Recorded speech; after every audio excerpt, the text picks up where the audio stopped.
Bismillahirrahmanirrahim. Alhamdulillahirabbil alamin. Wassalatu wassalamu ala Rasulillah wa ala alihi wa sahbihi wa man tabi'ahum bi ihsanin ila yaumiddin wa ba'd. فنواصل كتاب فتح العزيز القوي بكشف شبهات المحتفلين بالمولد النبي. فذكرنا شبهة kita sebutkan kemarin ada sekitar 3 syubhat, 29, 30, 31. Nah, di antaranya apa? Tentang zikir kan kita. Tentang az-zikir. Kemudian apa?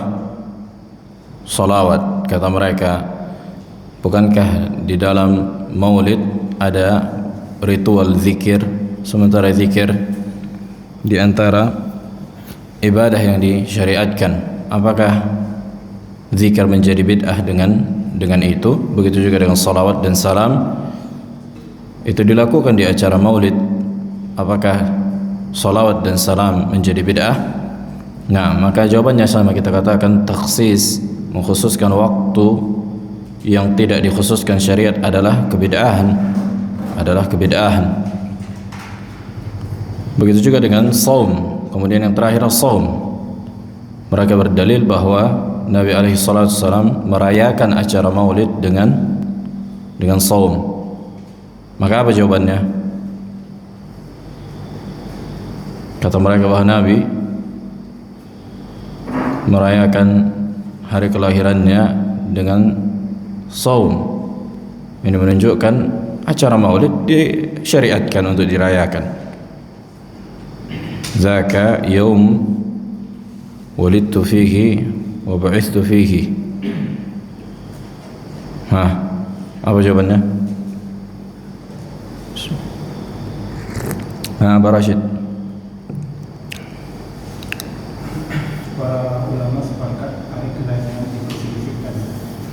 Para ulama sepakat bahwa hari kelahiran Nabi itu diperselisihkan. Naam. Bahwa hari kelahiran Nabi diperselisihkan. Udah. Itu aja.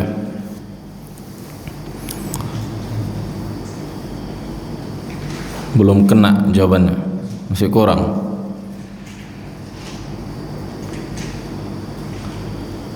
Abah Muhammad. Kelahiran Rasulullah hari Senin, tapi katakan juga hari Senin dan Kamis itu dia kata Rasulullah suka kalau catatannya tidak berat. Nah, ahsant.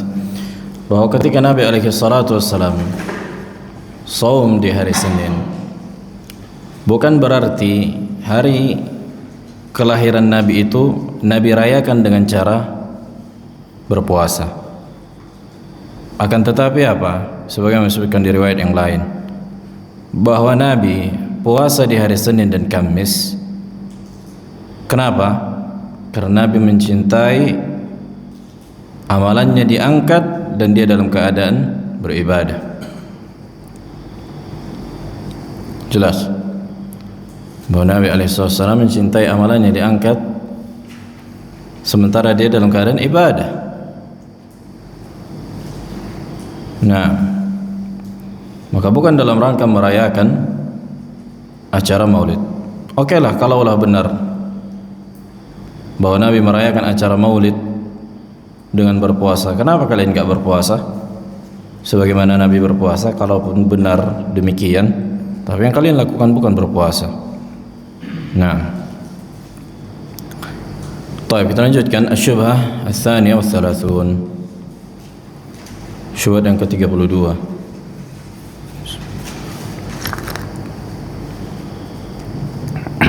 Yaquluna inna an-nabiyya alaihi salatu wassalam hatha ala sawmi yawmi Ashura syukran lillahi ta'ala ala najati Musa alaihi salam wa man ma'ah.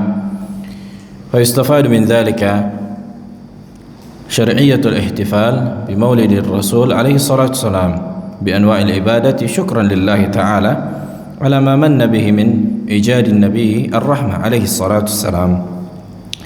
Syubhat yang ke-32. Kata mereka, Nabi Muhammad sallallahu alaihi wasallam menganjurkan untuk berpuasa di hari Asyura. Dalam rangka apa? Dalam rangka bentuk bersyukur kepada Allah Jalla wa Ala yang telah menyelamatkan Nabi Musa dan orang-orang yang bersamanya dari Fir'aun. Maka dari konsep berpuasa di hari Asyura, kata mereka, kita bisa menyimpulkan bahwa juga disyariatkannya apa? Merayakan Maulid Nabi alaihi salatu wassalam dalam rangka bersyukur kepada Allah yang telah mengutus Nabi Muhammad, dalam rangka bersyukur kepada Allah karena telah mengutus atau menjadikan Nabi rahmah. Mereka kiaskan antara saum di hari Asyura dengan diselamatkannya Nabi Musa dan orang-orang yang bersamanya, kaumnya dari Fir'aun, dengan apa? Dengan adanya Nabi alaihi salatu wassalam, dengan lahirnya Nabi alaihi salatu wassalam. Maka kami pun merayakannya dalam bentuk bersyukur kepada Allah Jalla wa Ala. Mereka kiaskan antara apa? Antara dua kasus ini.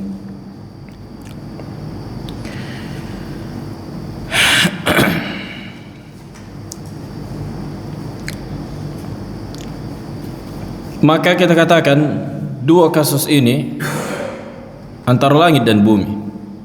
Ini yang dikatakan al-qiyasu ma'al fariq, mengkiaskan dua sesuatu yang berbeda.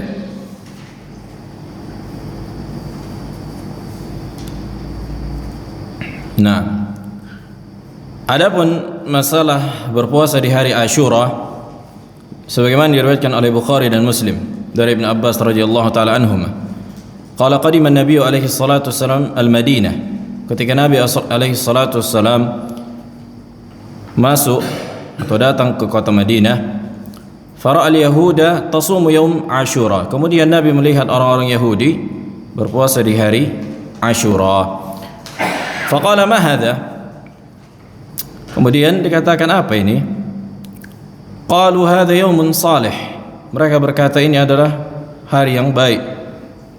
Hadha yaumun najjallahu Bani Israel min aduwihim, hari ini adalah diselamatkannya atau Allah menyelamatkan Bani Israel dari musuh mereka.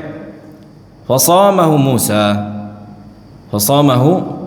Musa, kan Nabi Musa pun pada saat itu saum karena telah diselamatkan oleh Allah. Qala ay alaihi salatu wassalam, fa ana ahaqqu bi Musa minkum fasamahu wa amara bisiyamih, maka kata Nabi, aku lebih berhak untuk memuliakan Musa dibandingkan kalian wahai Yahudi. Maka Nabi pun saum yaum Asyura dan memerintahkan manusia untuk saum. Masalah hukum siyam yaum Asyura ikhtalafa ulama fihi, wa ar-rajih bahwa saum yaum Asyura sunnah muakkadah.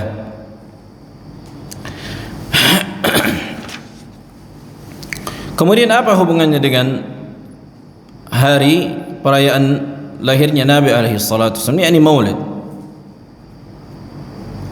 Wadah? Yang pertama kita katakan, idza kana al-ihtifal bil maulid min al-umur al-mashru'ah min bab syukr lillah ala ma manna bihi min ijad an-nabiy ar-rahmah wa min bab al-qiyas bi shawm yawm Ashura, falima lam ya'mur bihi al-mawla jalla wa ala wa la rasuluhu alaihi salatu wassalam, wa lima lam yaf'alhu as-salaf ridwanullahi ta'ala alaihim, am annahum jahilu dhalika al-amr alladhi alimahu أرباب الاحتفال بالمولد، ولا شك أن ذلك يقتضي القدح في رب العالمين ورسوله الأمين والسلف الصالحين. Perkara yang pertama, kita katakan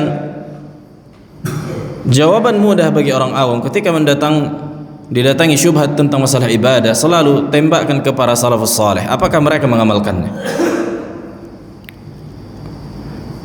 Jikalah merayakan acara maulid ini perkara yang disyariatkan, dan ini dalam rangka bersyukur kepada Allah Jalla wa'ala yang telah menciptakan nabinya, maka kenapa Allah Jalla wa'ala tidak memerintahkan nabinya untuk saum? Atau kenapa Nabi tidak saum dan memerintahkan para sahabat untuk saum? Dan kenapa para salafus saleh tidak pernah melakukan perkara itu? Apakah mereka jahil? Mereka enggak tahu tentang permasalahan ini, sehingga kalian wahai orang-orang yang merayakan maulid lebih faham tentang agama daripada Nabi dan para sahabat, sehingga kalian buat mengkiaskan dalam perkara ibadah? Maka tidak diragukan lagi bahwa konsekuensi dari keyakinan itu mencela Rabbul Alamin, celaan kepada Allah Jalla wa'ala, dan celaan kepada Rasul, dan celaan kepada salafus salih.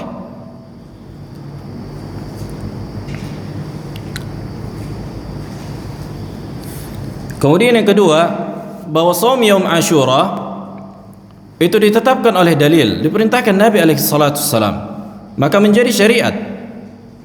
Menjadi apa? Syariat. Adapun kalian merayakan maulid, apakah ada dalilnya?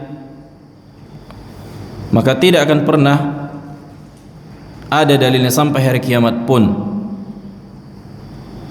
Anjuran untuk merayakan acara lahirnya Nabi alaihi salatu wassalam.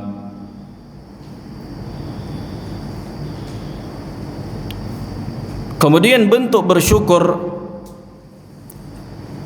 harusnya bukan hanya sebatas lahirnya Nabi, tapi diutusnya Nabi Muhammad sallallahu alaihi wasallam. Bagaimana cara bersyukur yang benar? Adalah mengikuti sunnah Nabi alaihi salatu wasallam. Adalah mengikuti syariat Nabi secara zahir dan secara batin.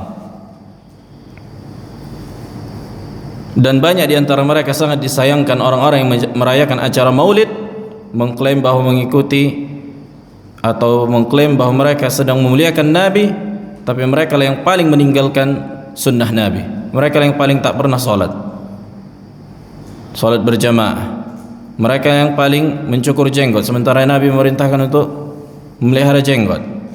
Mereka lah yang paling mengisbalkan pakaian, sementara Nabi memerintahkan untuk mengangkat pakaian di atas mata kaki bagi laki-laki. Dan perkara-perkara yang banyak yang mereka langgar dari apa yang Nabi larang, dan mereka tinggalkan dari apa yang Nabi perintahkan.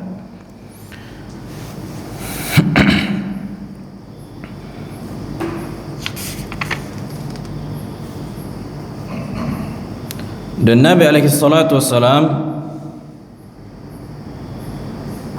memerintahkan untuk menjauhi atau melarang dari berbuat ibadah yang diada-adakan. Dan di antara kias juga yang lebih tampak ketika Fathul Makkah, kenapa Nabi tidak merayakannya? Bukankah itu juga di antara momen untuk bersyukur kepada Allah Jalla wa'ala? Ketika dibukakan kota Makkah, ketika Isra Mi'raj, ketika kemenangan kaum muslimin, ketika berperang, harusnya ini di antara momen yang paling berhak untuk disyukuri dengan cara diingat-ingat, diulang-ulang, dirayakan ibadah sebagaimana yang kalian lakukan wahai pelaku bid'ah dari acara maulid. Tapi tidak pernah kita dapatkan salah seorang pun dari para salaf, apalagi Nabi alaihi salatu wasallam melakukannya. Berkata Syekh Hamud At-Tuwaijiri, Syekh Hamud At-Tuwaijiri rahimahullah, mutakhassisnya atau banyak tulisan-tulisan beliau dalam rangka bantahan. Di antara masyayikh yang kibar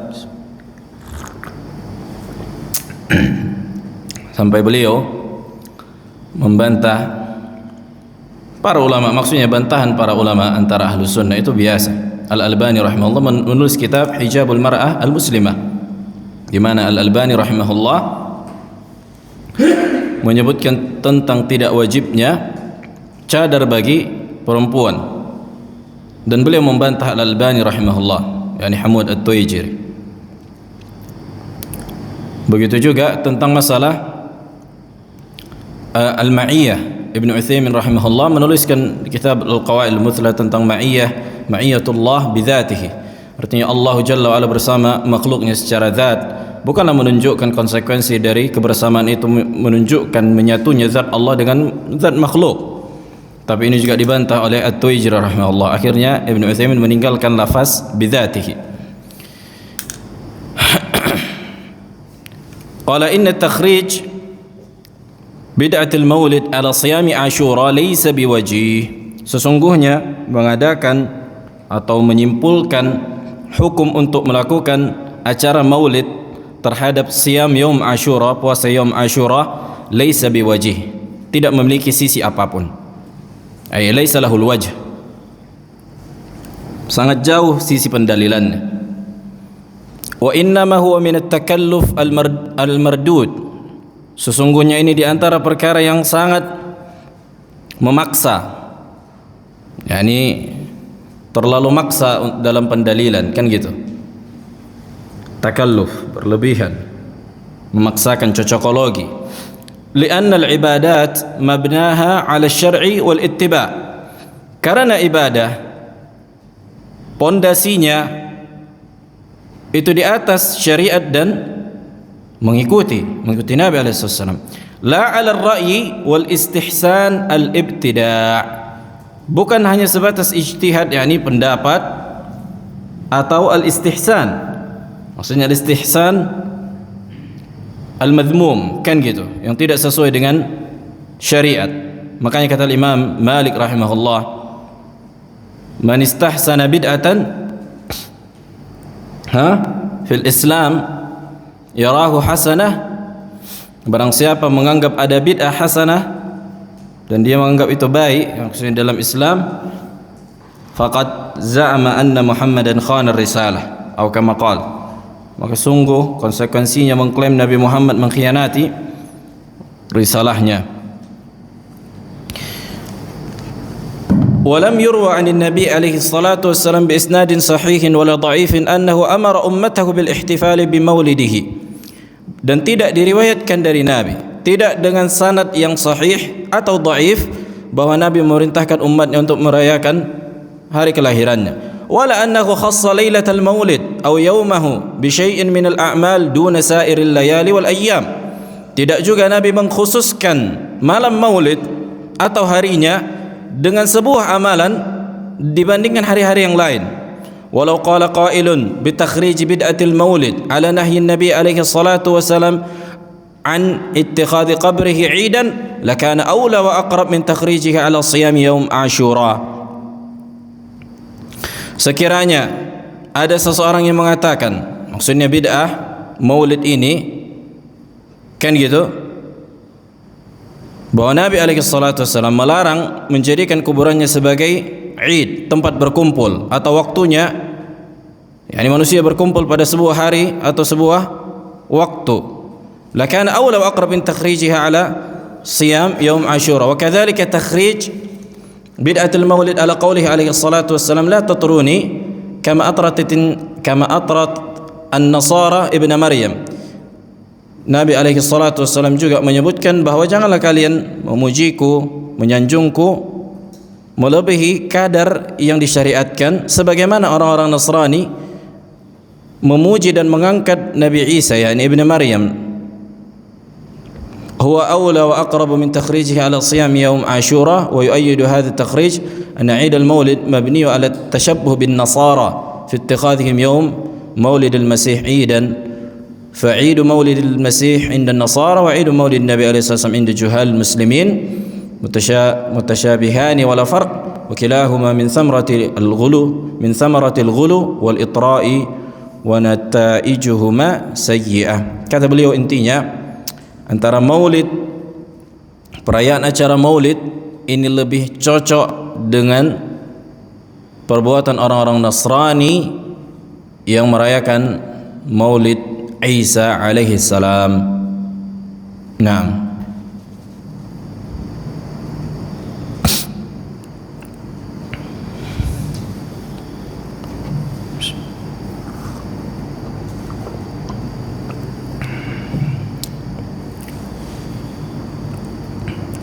Ini beliau sebutkan di kitab Ar-Raddu Al-Qawi, di dalam kitab beliau Rasail fi Ahkamil Ihtifal bil Maulid, risalah tentang hukum merayakan Maulid. Para ulama muasir kontemporer sangat banyak menuliskan tentang Maulid, dan beliau juga Hamud At-Tuwaijiri ada kitab tebal Al-Kalamul Baligh fi Raddi ala Jama'at At-Tabligh.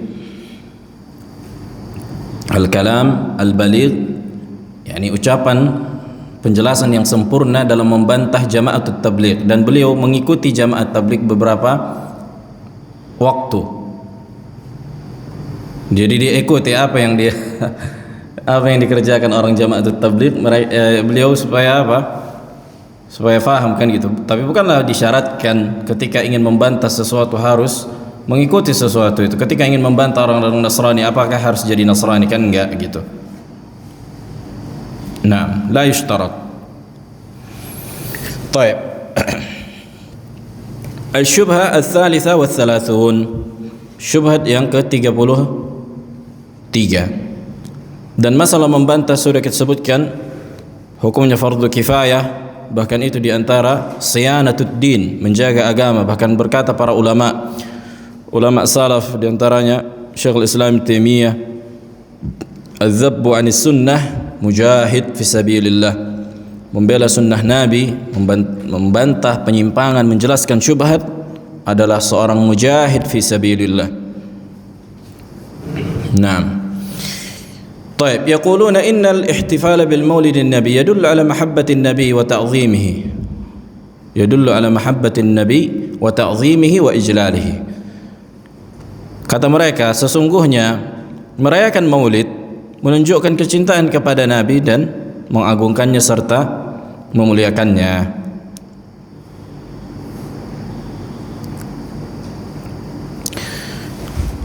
Ini di antara syubhat yang sangat dhaif jiddan kan gitu.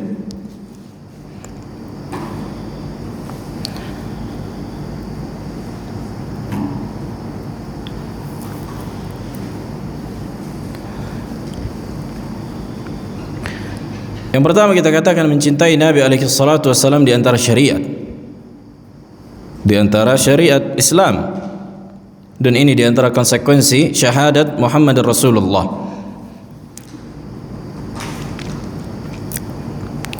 Sebagaimana Allah sebutkan di surah At-Taubah ayat 24, Qul in kana aba'ukum wa abna'ukum wa ikhwanukum wa azwajukum wa ashiratukum wa amwalun iqtaraftumuha wa tijaratun takhshawna kasadaha wa masakin tardawnaha ahabba ilaykum min Allahi wa rasulih wa jihadin fi sabilihi fatarabbasu hatta ya'tiya Allahu bi amrih wallahu la yahdi al-qawmal fasiqin.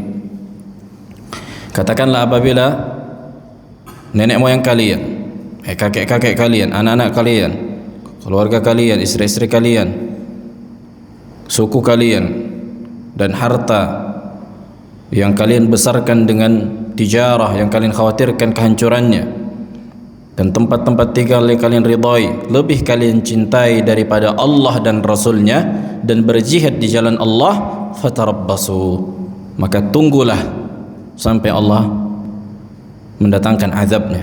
Wallahu la yahdi al-qaum al-fasiqin, maka Allah tidak memberikan hidayah kepada kaum yang fasik. Qala al-Qurtubi rahimahullah fi tafsir al-Qurtubi, wa fil ayah dalilun ala wujubi hubbillahi wa rasulih alaihi salatu wassalam wa la khilafa fi dhalik wa anna dhalika muqaddamun ala kulli mahbub. Ayat yang kita sebutkan tadi di surat Taubah ayat 24, dalil menunjukkan wajibnya mencintai Allah dan Rasulnya. Wala khilafa fi dzalik, enggak ada khilaf di situ.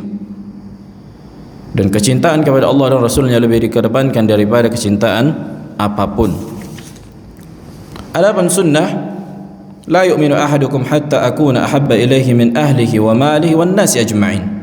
Kata Nabi alaihi wasallam, la yu'minu ahadukum, tidak beriman salah seorang di antara kalian sampai aku lebih ia cintai daripada keluarganya, hartanya, dan seluruh manusia.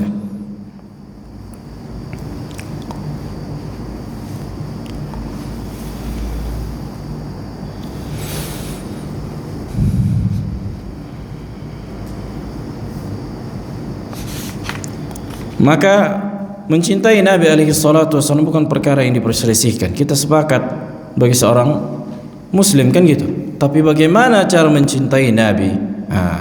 Aplikasi dari kecintaan kepada Nabi alaihi salatu wasallam. Apakah dengan merayakan Maulid? Ini yang jadi perselisihan. Jadi jangan kalian katakan kami yang enggak merayakan Maulid kami tidak cinta Nabi. Ini kan konsep berpikir yang salah. Hada ghair mantiq. Ini dalam istilah mantiq enggak diterima karena kita enggak sepakat. Kata mereka yang tidak merayakan Maulid berarti tidak mencintai Nabi. Enggak ada hubungannya. Tidak ada hubungan antara tidak merayakan Maulid berarti tidak mencintai Nabi. Karena mencintai Nabi bukan dengan merayakan Maulid. Mencintai Nabi bukan dengan merayakan apa? Merayakan Maulid.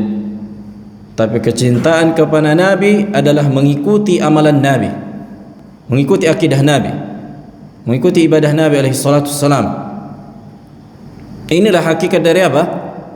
Kecintaan, mengikuti sunnah Nabi,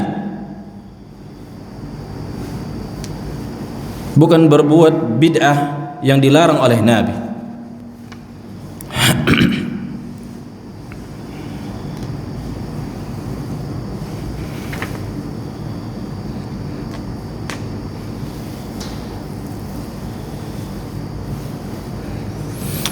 قال الإمام ابن عثيمين رحمه الله تعالى berkata Syekh Ibn Utsaimin تتحقق محبة الرسول ومحبة الله باتباع الرسول.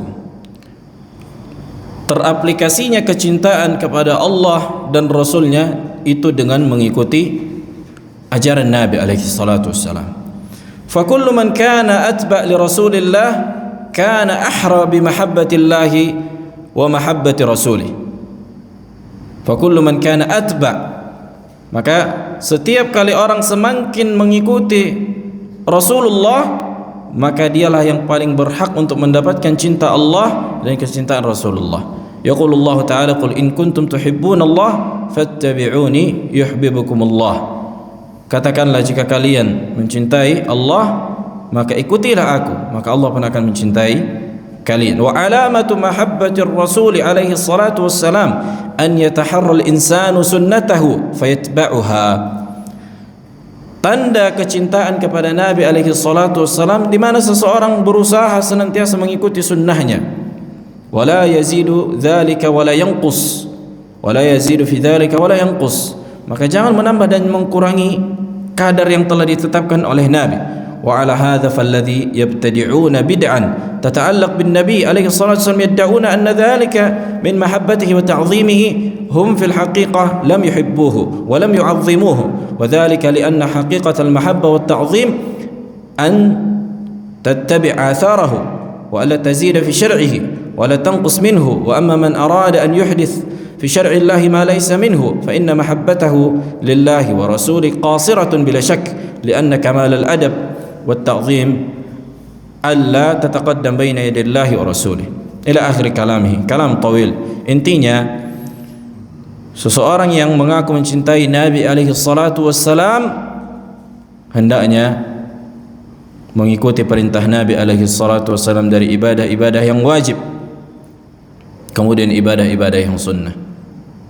Bukankah kebanyakan manusia didapatkan katanya paling mencintai Nabi, mengikuti Nabi, tapi acara maulid lanjut, azan tak penting, solat nanti.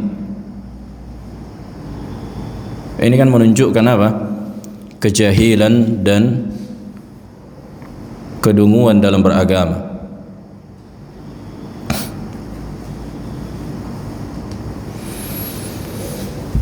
Sebagaimana dikatakan penyair, ta'sil ilaha wa anta taz'umu hubbahu dzaka la'amri fil qiyas syani'u law kana hubbuka sadiqan la ata'tahu innal muhibba liman yuhibbu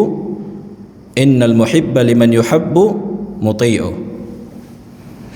Ta'sil ilaha wa anta taz'umu hubbahu, engkau memaksiati Allah Jalla wa Ala dan engkau mengklaim mencintainya.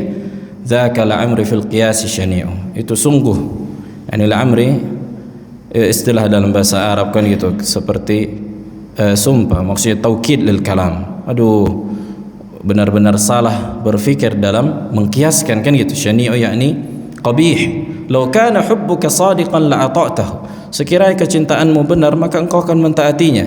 Innal muhibba liman yuhabbu muti'u. Sesungguhnya yang mencintai kepada yang dicintai mentaati. Innal muhibba liman yuhabbu muti'u.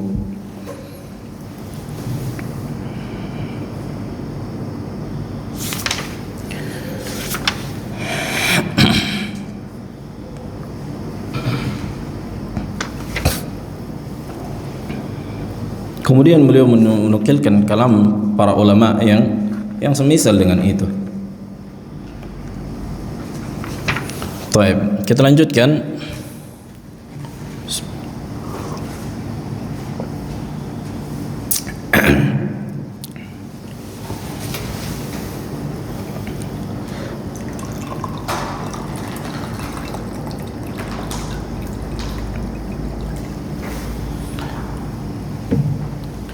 الشبهة الرابعة والثلاثون. شبهة الرابعة والثلاثون yang ke-34. Istidlaluhum biqaulihi ta'ala. Mereka berdalil dengan ayat di surah Ali Imran 164.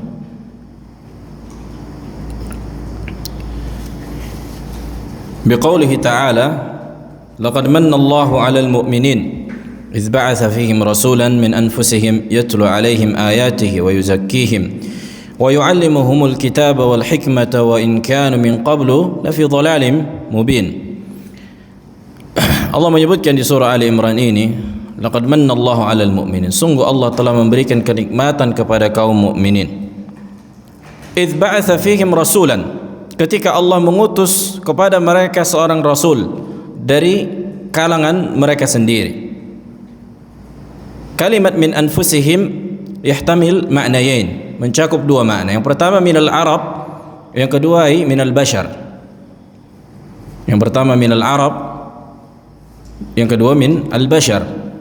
Ay laysa minal malaika wala minal jin, wa innama minal bashar wa aidan minal Arab. Yatlu alaihim ayatihi, yang dimana Nabi alaihi salatu wasallam, Rasul ini membacakan kepada kalian ayat-ayat Allah. Wa yuzakkihim wa yu'allimuhumul kitab wal hikmah. Wa yuzakkihim, yang mensucikan jiwa mereka dengan mengajarkan ilmu dan mengajarkan mereka alkitab wal hikmah. Wa in kanu min qabl la fi dhalalin mubin, di mana sebelumnya manusia itu di atas kesesatan yang jelas. Kemudian datang Allah dengan nabinya dan mengajarkan Alkitab dan Sunnah sehingga manusia suci dari kesyirikan dan penyimpangan. Kalau bukan karena apa? Hidayah yang Allah berikan dengan mengutus para rasul, maka manusia akan menjadi seperti binatang. Nah, kata mereka, dari ayat ini kita bisa menyimpulkan bahwa apa?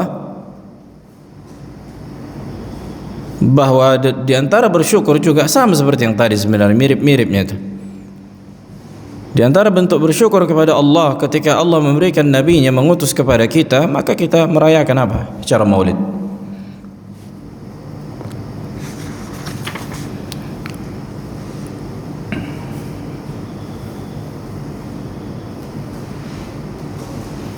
Maka kita katakan, maka laisa lakum dzalik. Maka kita katakan kepada mereka yang mengadakan acara bid'ah, tidak ada secuil pun dalil di ayat itu untuk membenarkan perbuatan kalian dari merayakan acara maulid. Akan tetapi ayat itu menunjukkan tentang tazkiyatun nafs dengan mempelajari Al-Quran dan Sunnah serta ta'lim al-hikmah, al-kitab wal-hikmah. Maka di situ terdapat pengajaran untuk mengikuti tauhid, mengikuti sunnah Nabi alaihi salatu wassalam. Baik, asy-syubhah al-khamisah wa thalathun. Syubhat yang ke-35.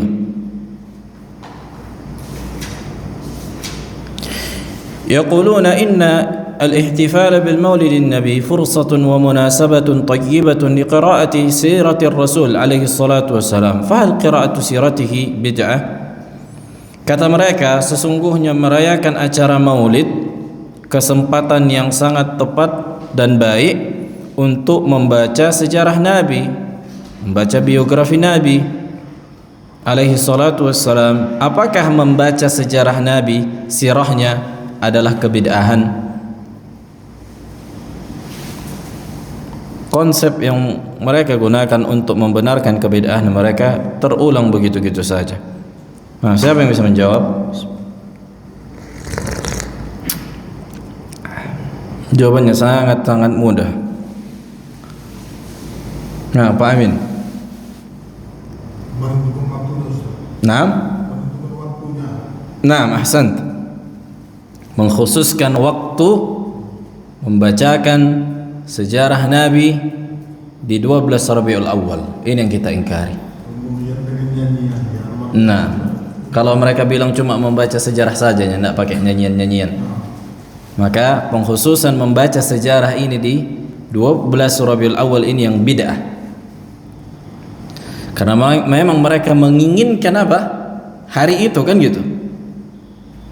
Nah, tapi kalau bertepatan misalnya nggak ada niat mereka, apa hukumnya, Bang Yasmil? Hah? Tidak ada niat. Ayo. Ya ini acara kajian, kemudian pas 12 Rabiul Awal nggak ada niat apa? Mengkhususkan hari. Hah? Apa hukumnya? Tidak ada khusus. 6? Boleh. Boleh. Tidak ada niat mengkhususkan. Ayo. Kemudian 12 Rabiul Awal diadakan kajian tentang sirah. Sama aja mengkhususkan. Sama yang mengkhususkan. Ah, gimana Frans? Hah? Dia misalnya kita lah begini kan gitu. 12 Rabiul Awal kita buat acara sirah misalnya, Syama'il Muhammadiyah atau sejarah Nabi Mubarak Furi, kitab Rahiq al-Makhtum, ada banyak kitab sirah. Al-Mukhtasar fi sirah. Apa hukumnya? 12 Rabiul Awal.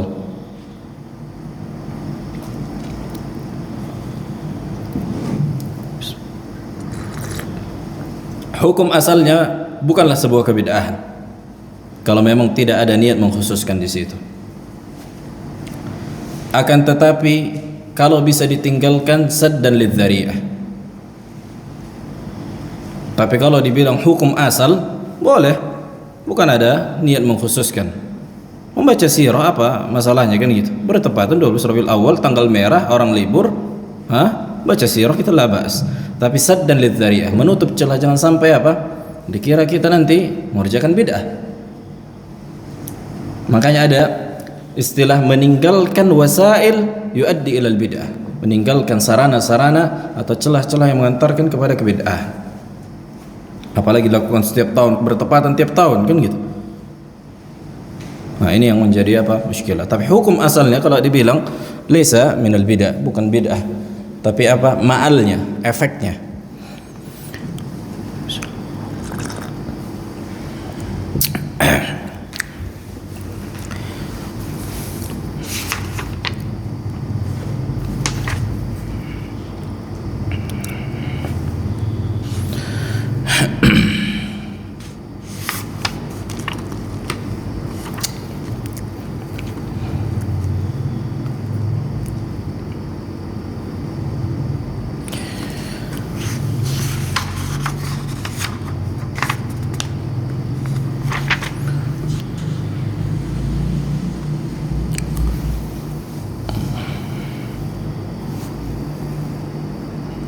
طيب سئل الشيخ عبد المحسن العباد حفظه الله تعالى. الشيخ عبد المحسن العباد ayah dari Syekh Abdul Razak Al-Badr. Beliau di antara pengajar di Masjid An-Nabawi. Hal al-ijtima' lailat المولد لقراءة شيء من سيرة الرسول عليه الصلاة والسلام هل ذلك جائز؟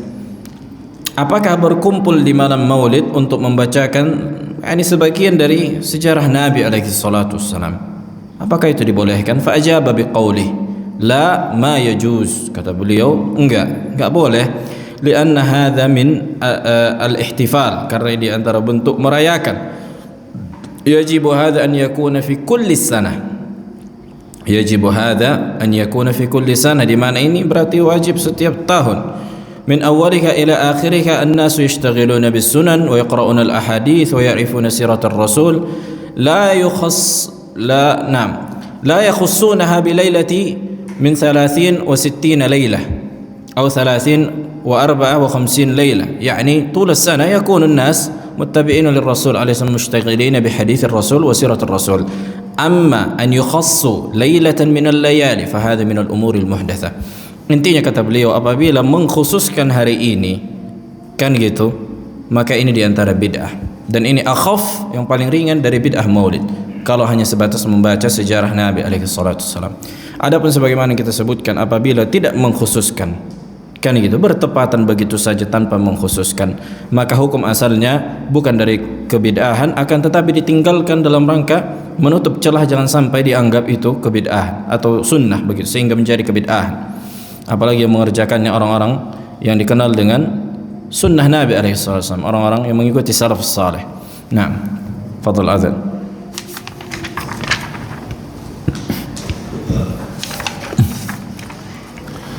طيب نواصل.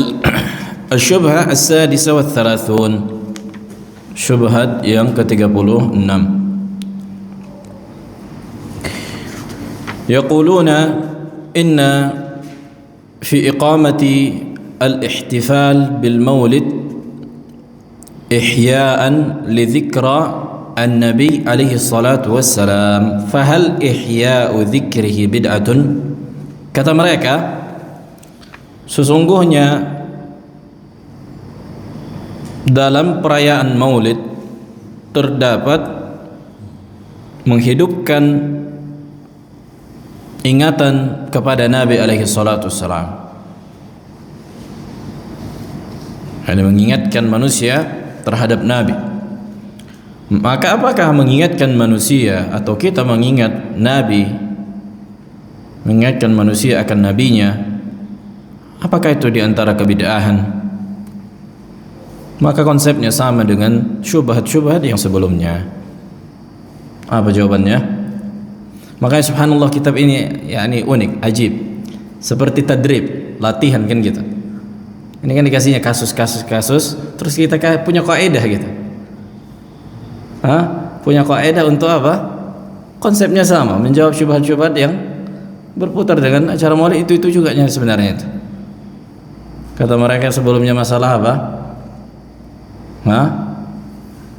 Masalah salawat dan salam, membaca sirah, kemudian mengingat Nabi. Konsepnya sama. Kenapa dikhususkan 12 Rabiul Awal? Kenapa dikhususkan 12 Rabiul Awal? Nah, maka pengkhususan 12 Rabiul Awal dengan Nabi atau mengingat Nabi, ini diantara bentuk kebid'ahan. قال الإمام ابن عثيمين رحمه الله تعالى، berkata Syekh Ibn Uthaymin, إن الله تعالى قد شرع لإحياء ذكر رسوله عليه الصلاة والسلام ما هو خير من إقامة الاحتفال بالمولد،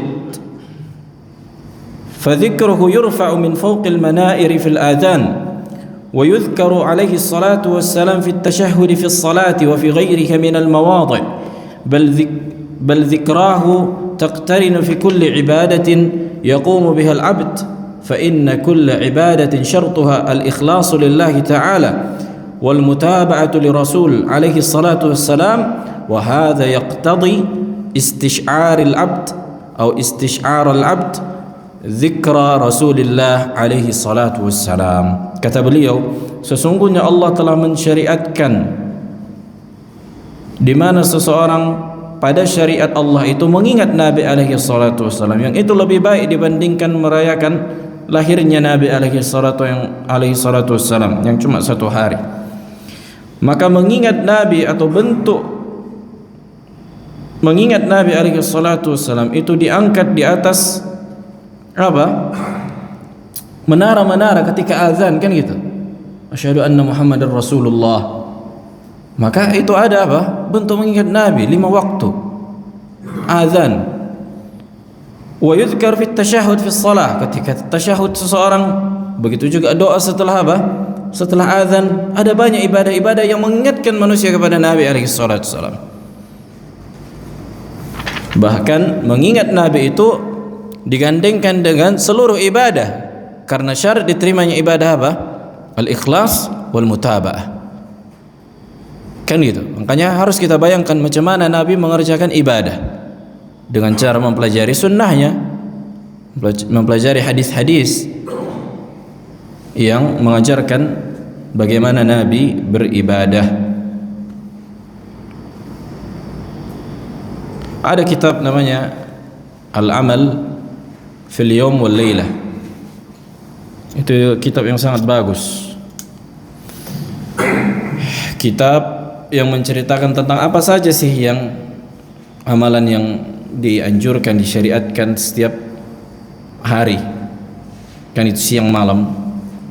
Ada kitab bagus, insyaallah mungkin kapan-kapan bisa kita bahas kitab itu.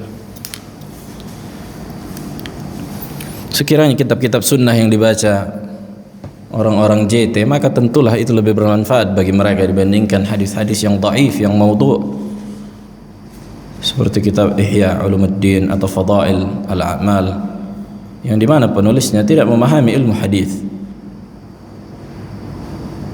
Atau mending mereka membaca kitab Sahih Bukhari, Muslim, kan gitu. Lakana khairan lahum wa ashadda tathbita.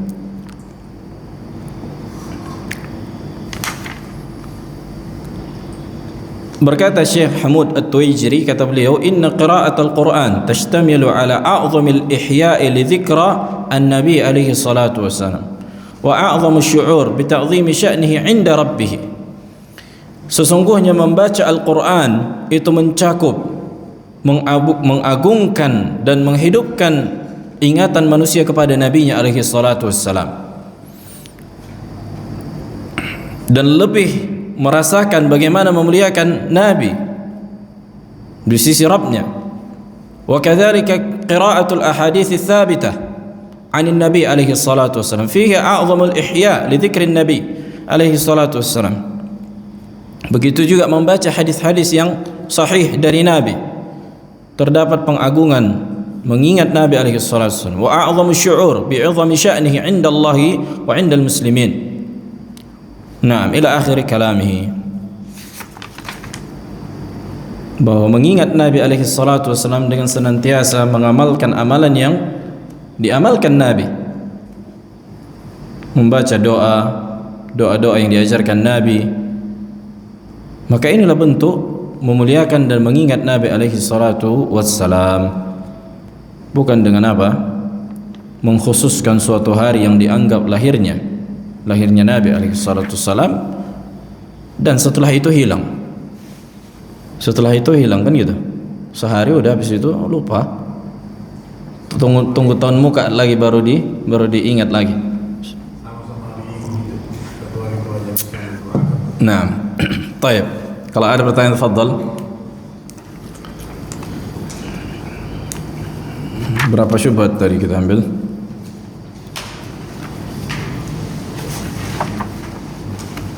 Hah? 5.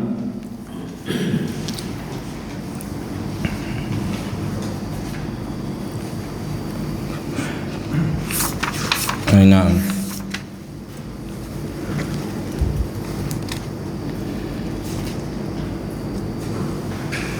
Nah, tafadhal kalau pertanyaan. Nah.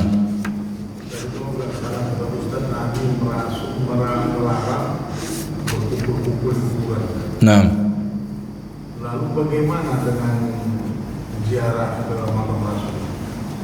Kumpul-kumpul besar-besaran, doa-doa, ibu-ibuan lagi. Dan juga dengan sajaban-sajaban berlebihan. Naam, ahsant. Qabr Nabi alaihi salatu wassalam, pertama hadis ini kata Nabi alaihi salatu wassalam, Allahumma la taj'al qabri wathanan yu'bad, kan gitu. Wa la taj'al qabri 'idan, atau la taj'alu qabri 'idan, dan janganlah kalian jadikan kuburanku 'idan. Makna 'idan ma ya'udu alaih, sesuatu yang diulang dan berputar. Adapun kuburan Nabi ketika manusia berkumpul di situ, kan gitu. Apakah itu dimaksud dengan Id? Jawabannya tidak. Kenapa? Karena orang yang ke situ bukan orang yang sama. Makanya di antara kebedaan, setiap kali ke Masjid Nabawi dia ziarah ke situ, mengulang-ulang itu. Bahkan niat dia ke ziarah ke Masjid Nabawi, menziarahi Masjid Nabawi bukan untuk masjidnya, akan tapi kuburannya. Ini di antara kebedaan kalau orangnya sama. Sementara yang terjadi di situ kan bukan orang yang mengulang-ulangnya, tapi orang ziarah tanpa diniatkan berkumpul manusia saking banyaknya. Maka ada, Banyak berulang-ulang. baik. Nah, itu di antara bid'ah. 28 kali atau 25 kali, Pak. Nah, itu di antara bid'ah. Itu min al-bid'ah. Itulah kata Nabi, wala taj'al qabri 'idan, dan janganlah kalian jadikan kuburanku tempat mengulang-ulang berkumpul di situ. Adapun misalnya kita keluar dari Madinah, kemudian kita ziarah ke Masjid Nabi, kan kita niat untuk ziarah masjid, kemudian ada waktu kita ziarah, tidak masalah. Tapi kalau mengkhususkan dari luar, kemudian dari hotel, tiap ke Masjid Nabawi ziarah, tiap keluar masuk lagi ziarah lagi, ada yu'addu min al-id. Ini termasuk di antara id yang dilarang. Makanya pihak travel harus memahamkan jamaahnya dalam masalah-masalah yang mengandung kebid'ahan. Nah, ada lagi.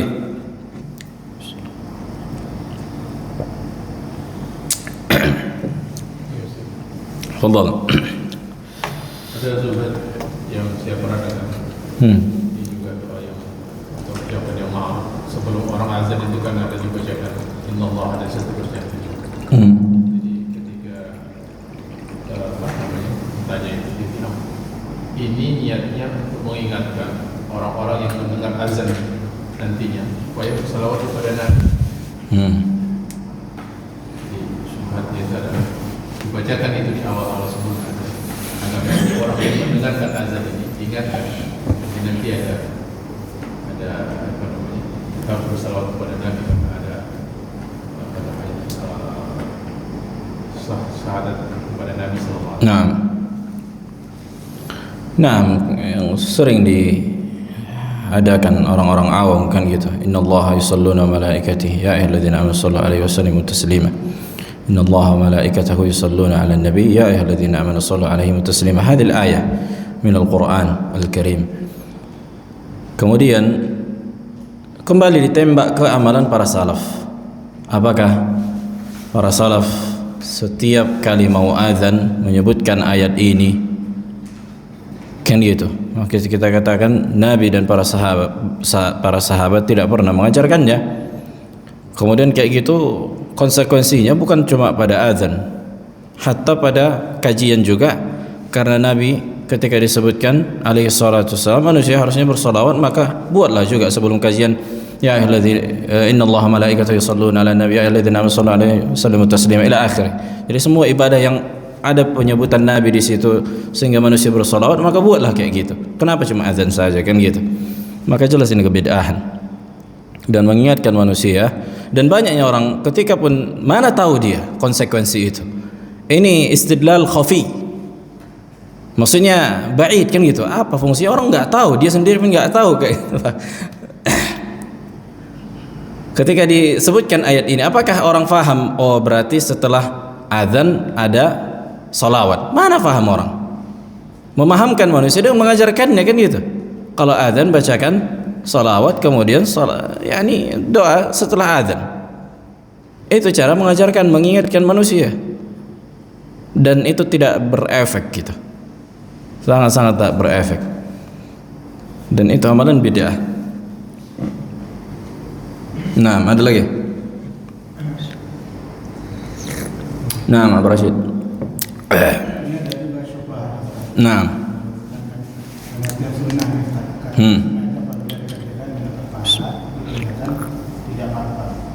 Jadi dibentukkan jenggot pun sunnah. Kan kalau tidak berkenan tidak berjenggot pun kan tidak berdosa. Itu sudah terpahala. Jadi macam mana kita menyikapinya? Nah, kita katakan makna sunnah bukan hanya sunnah istilah usuliyin. Sunnah itu indal usuliyin diantaranya al-mandub wal mustahab, naam, wa an-nafl, nafilah. Ini diantara istilah usuliyin. Kalau kita belajar kitab usul fikih pasti dibahas istilah-istilah ini. Kemudian apa istilah usuliyin? Apa pengertian sunnah? Sebagaimana yang disebutkan Al-Juwaini di kitab Al-Waraqat, ma yuthabu ala fa'ilihi wa la yu'aqab ala tarikihi. Pelakunya kalau mengerjakan diberikan thawab, pahala, tapi siapa pun yang meninggalkannya tidak berdosa.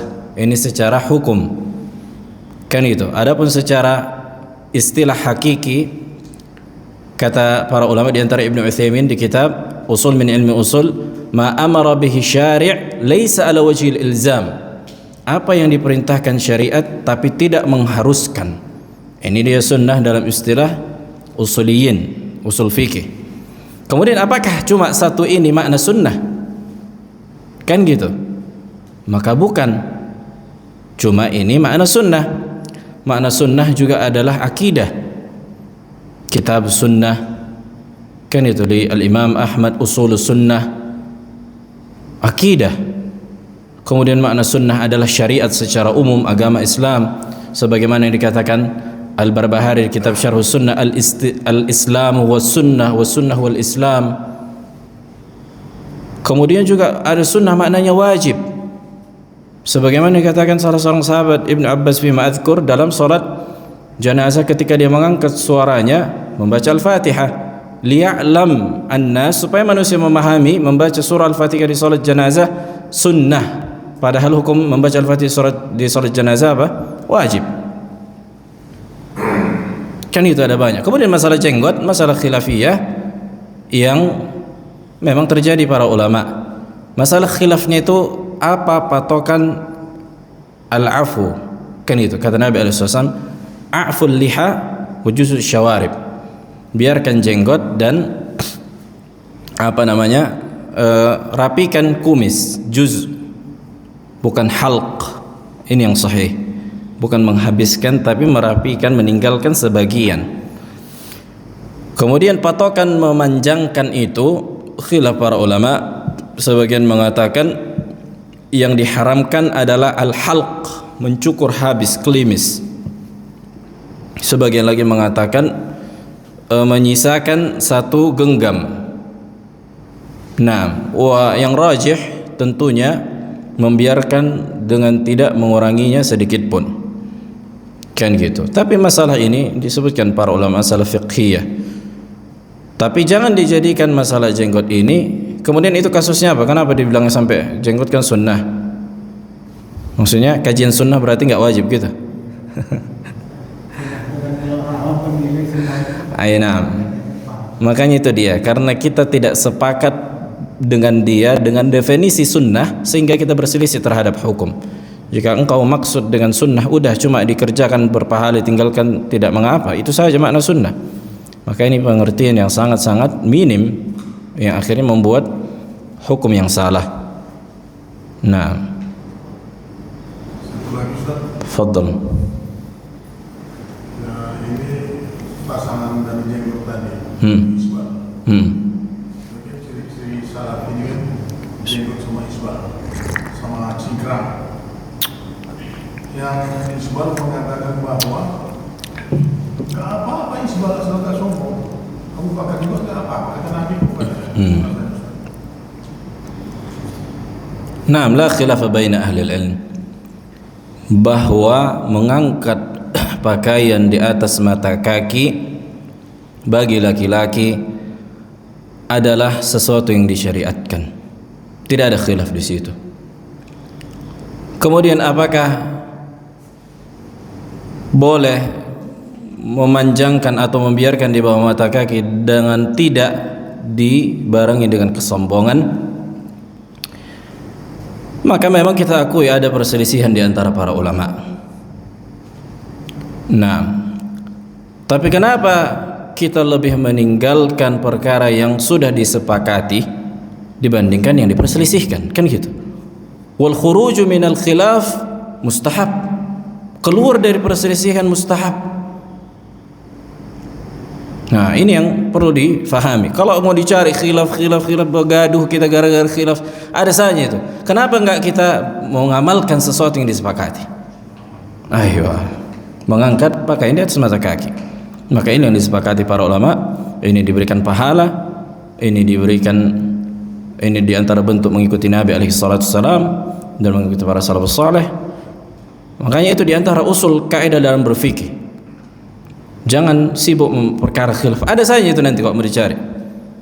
Maka kita hendaknya mengamalkan sesuatu yang disepakati dan itu pahala, kan gitu. Apalah susahnya menaikkan sedikit di atas mata kaki tanpa harus apa? Membiarkannya ke bawah. Tapi kalaupun ada misalnya orang dan dia mengikuti di atas ilmu, maka tidak perlu juga kita jor-joran gara-gara masalah-masalah itu. Dan bukan perkara yang ini bukan salafi ini. Nah, ini masalah fiqhiyah kita akui. Akan tetapi di antara ciri khas seorang yang mengikuti Nabi dan para salaf hendaknya mengikuti dalam perkara yang zahir dan batin. Nah, tapi bukan itu patokan utama salafi itu ada pada cingkrang. Buktinya orang-orang Khawarij kurang naik apa pakaian mereka, tapi kila benar kata Nabi SAW, kan gitu. Tapi tukang bom. Nah, jadi patokan adalah akidah secara umum. Adapun amaliyah, kalaupun ada sesuatu yang taksir kurang mengikuti contoh Nabi SAW, maka tidak mengeluarkannya dari ahlu sunnah, dan itu bukan patokan seseorang salafi atau bukan salafi. Nah, subhanakallah bihamdik, asyhadu an la ilaha illa anta astaghfiruka wa atubu ilaik.